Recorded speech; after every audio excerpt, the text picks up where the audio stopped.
This is Jeremy Slinger with the Rice Trader, just giving you a weekly TRT summary for the September 17th report. Just a pleasure to be here and talk to you about this market. What are my quick thoughts? Just to get into the point, because we want to be very concise this week.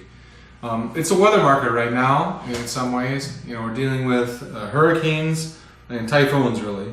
Hurricanes in the U.S. and typhoons that are hitting China and the Philippines, of course.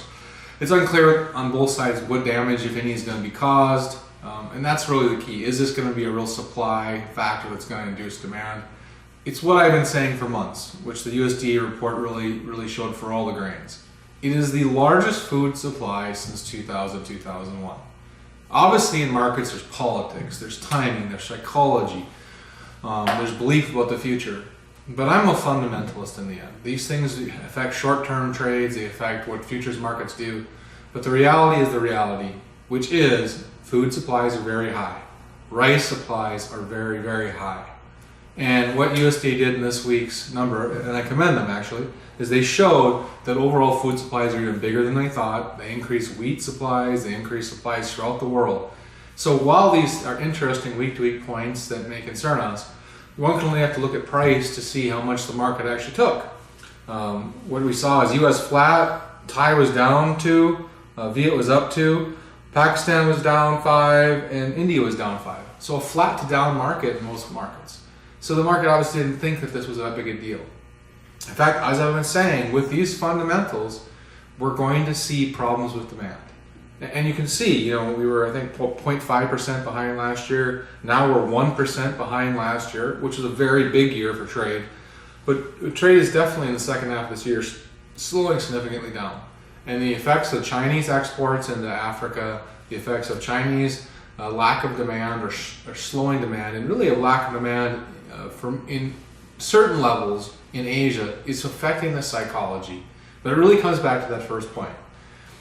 The trade is experiencing something we probably haven't seen since the late 80s and 90s in some ways on a political side. And obviously we haven't been this highly supplied since 2000. And we got to remember, during that time, this is when I really came into the rice industry, really, about that time, a little before.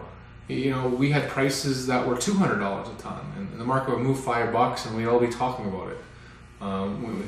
Back in the Tom Slayton days, really, it was a much different market. And that's where you're back at. You're back at a very negative market. I don't like that it's negative in the short term because I'm always a believer that food is so important and that we must focus on food or we'll have issues. Because if you don't focus on food, you'll face starvation. You'll face problems through the long term, which groups like the Asian Rice Foundation and such are always pushing for. Hey, we're not funding research right now as food gets very large. If you don't look at food long term, it's very difficult. So I think that's what's all coming into the market. We're taking very big picture and coming down.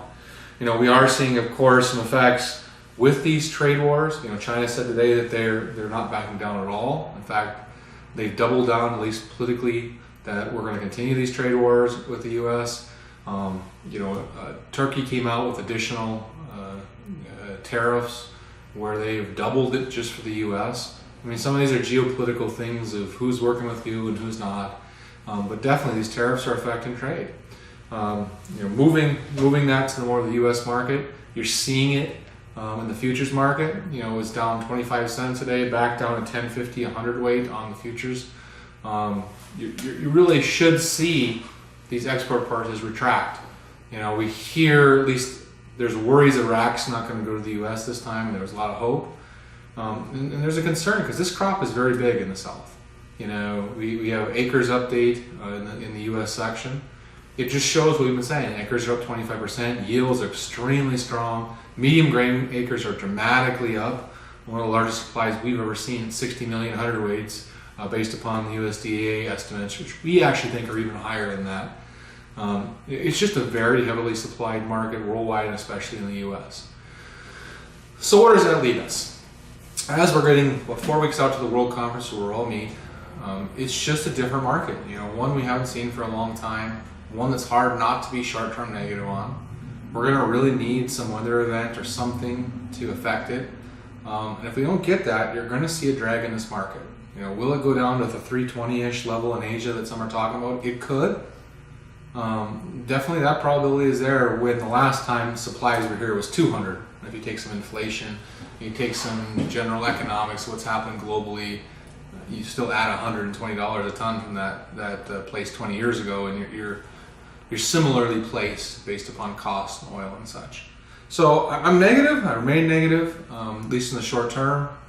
Not on the industry, but just on the supply and demand. Outside of that, I would just say it's a very long TRT this week. Next week will be a much shorter one, but there's just a lot of key data that we're giving you with the new USDA reports out, a real review of the acres, us looking at the monthly S&D for the U.S. There's also a monthly look at Pakistan that we do, and a very in-depth review of Asia. So it is a longer TRT. There is some very, very good data in. And I think it's a time, with all this happening, we've really gotten into what we're doing here today. It's a YouTube generation where we prefer to listen to people talk than do our time in the data. I would just express this too for the maybe 4 people that listen to the video. It's also a very key time with all this going on to get back in the data, which I believe strongly. The older time traders would spend a good portion of their week justifying their risk decisions based upon data, supply and demand, and movements. I would continue to express how important this is. Get in the data, be disciplined. It's very important to watch the weekly flows, to watch what we're seeing, to really get into the trade flows, which the whole team, Subra and David, Peggy, and our many consultants around the world help bring together. It's very important. So with that, I think I've summarized the world rice market rather well, just in a brief moment. Again, obviously much more in depth.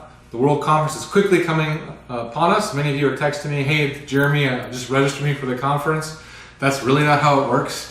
I will try to remember, but please get your hotel rooms. Please register with Peggy and the staff so we make sure we have name tags for you and there's not 200 people in a line. That happened many years ago. So we just ask that you help us out. It looks to be a great conference. Numbers are way ahead of normal, and I'm just looking forward to seeing you all. With that, I'm going to sign out. I look forward to talking to you next week.